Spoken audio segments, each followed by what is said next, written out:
Okay, so I have been crying on and off for the last couple of days because Friday is my birthday. I turned 25, and on my birthday, my sister's ex-husband, who was my brother-in-law at the time, had assaulted me, and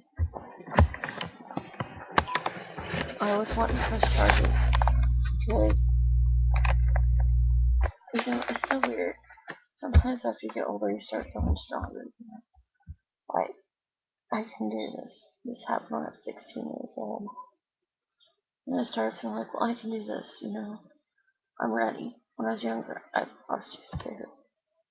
I was too scared. I didn't think I could handle all the prosecutor's questions and just go through all that heartache. And it was already hard enough trying to accept that he assaulted me. Him and his buddies had got me drunk. And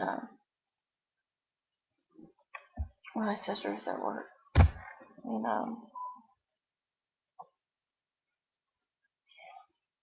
when I talked about pressing charges, my mom got all angry because um, my sister's ex-husband's best friend um, preyed on me since I was 13, 14. I used to watch his children. And I used to tell him no, no, no, no, no. Well, I finally gave in to the pressure, and he basically, you know, what they call statutory rape. Anyways, my brother-in-law assaulted me on my 16th birthday, and that's 2 days away, and I'm not ignoring it very well. And my sister ended up marrying um, her ex-husband's best friend, and that was in February of this year, 2012. And my sister and I haven't talked in about a year. We are the only full-blooded sisters out of our siblings, and we were best friends at one point in time. And I promised myself that I wouldn't let what her husband did to me break us apart, because she went back to him and had more children with him. But now that this is going on, it's broke us apart. I don't know who she is. She's not the mother of her children that she used to be, and not the sister that I knew. So many people in her community, churches, everywhere knew that her husband had something wrong with him, sexual wise. He went up to the preacher's daughter and told her that she shouldn't be wearing such low-cut shirts to church because it made him want to do things to her. Because I guess, when you wear low-cut, it shows a little bit of cleavage. Well, he was being a pervert about it, and it made the preacher mad. And then, I don't know what all had happened, but I know that the preacher got angry. And could see some abuse tendencies, like physical abuse. And so they told my sister they would help her and take the kids out of the home and help her get an abuse shelter, all of them. And she wouldn't do it. I even told her at the time I had a truck, I said, I will come and get you. I will load as much as possible in there, and I will get you and the kids. I will bring you to safety. And she's so fearful of leaving that, he'd come down and get her. And, but she had help that wouldn't accept it. And they promised each other, after they split the first time over what he had done to me, and they got back together, they promised each other that they wouldn't take off with the kids again. They only had one, now they have three. Because when she went back to them, they had two more. They promised each other that they would tell each other they didn't want to be with each other. Well, he ended up cheating on her with a coworker. She said she didn't want to be with him anymore. She got paid. He cleaned out her pockets. Woke up in the middle of the night, had a gun, told her that if she tried to take the kids, he would blow her head off. Instead of doing the right thing and calling the police, she went and lived on the streets for a long time. And was drinking and driving, and the only vehicle she had was a very nice van that her and him had bought, which he had vehicles to transport the kids to, but she got the van because it was a van she wanted. It was purple, really pretty. And due to her drinking, she totaled it. And just running around sleeping with guys, getting drunk, just going wild. And it opened a can of worms. I thought when my sister was coming back, I thought, my sister's back. You know, we can be close again. We can be like we used to be. We can, spend time together and you know, do what sisters do. And then it wasn't that way. She was, you know, partying all the time and running off with men. And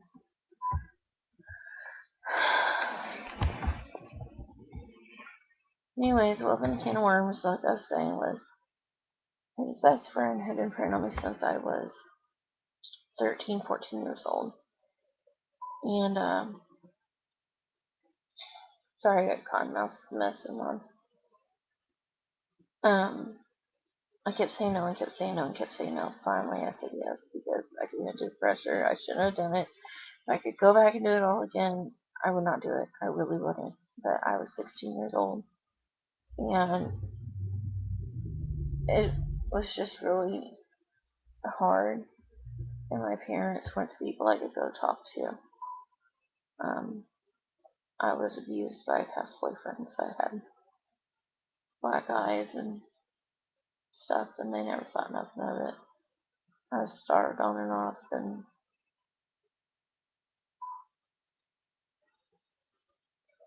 how do you talk to parents that when you live a life like that? And they're physically abusing you too.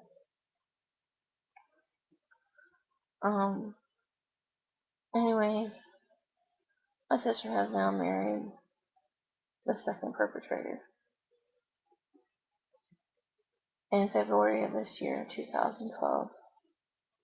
And all the family disapproved except for my mom and dad. My dad walked her down the aisle. My mom was there. My mom got stuff for her wedding and helped her get it ready.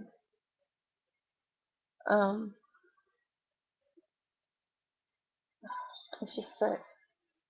It was so fucking sick. I don't understand it.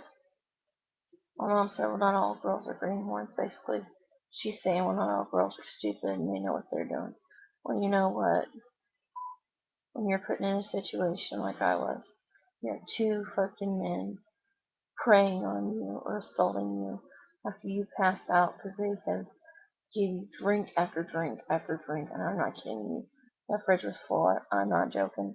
I probably drank 30 or 40. I'm surprised I didn't get alcohol poisoning. And I passed out, and that's when he took advantage of me. My sister asked him if he was going to come home with her. He said, no, I'm not going to come home. I'm just going to stay here. That should have been a sign. He should have went home with her. He shouldn't have stayed at the best friend's house. Because the best friend and his wife were swingers, so my sister was swinging with him after she broke up with their brother-in-law.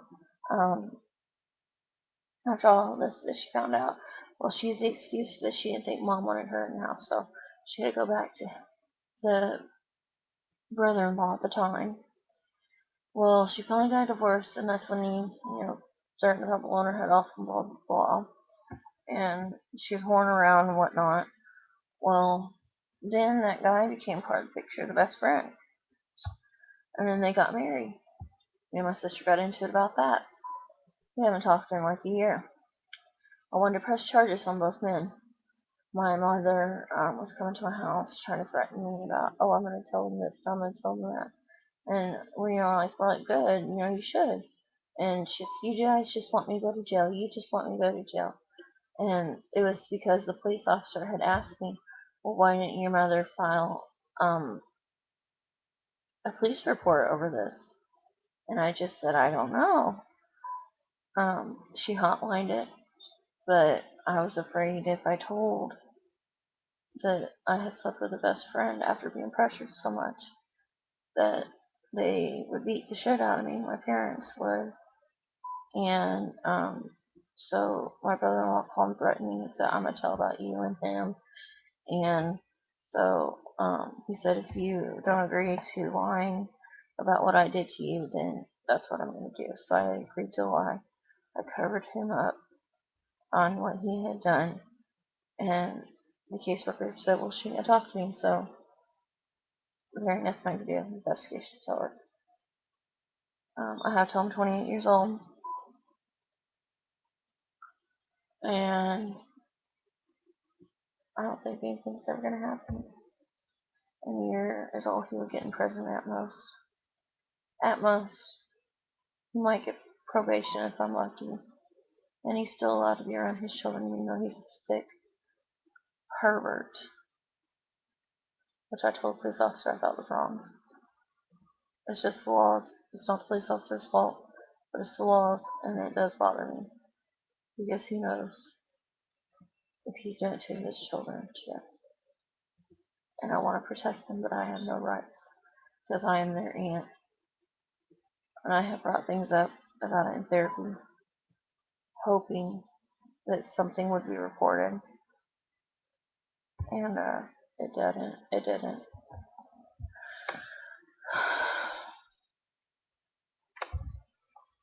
I don't know. It's just awful. What a way to look forward to your birthday. That's the way to count down how long ago this has happened to me. So yeah, 16, 17, 18, 19, 20, 22, 23, 24, 25. That was 9 years ago. 9 years ago. And I just remembered after it happened that thinking, man, I feel so dirty. I feel disgusting. I just want to scrub where he violated me. I just want to scrub it off. I just felt so disgusting and sick inside. And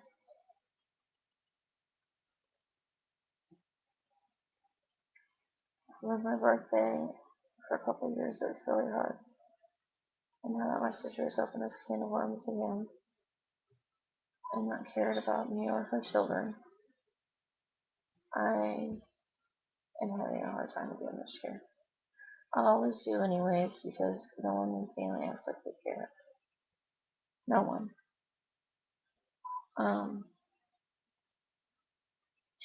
But it was my understanding my mom didn't even want me. The only reason why she had me was because my aunt was going to take me when I was born. My aunt did have me since I was a baby. And once I got in Head Start and started doing really good, she said she was going to take me back home. The abuse started from day one. I'm more likely to blame my aunt than I am my mother because she likes to whatever.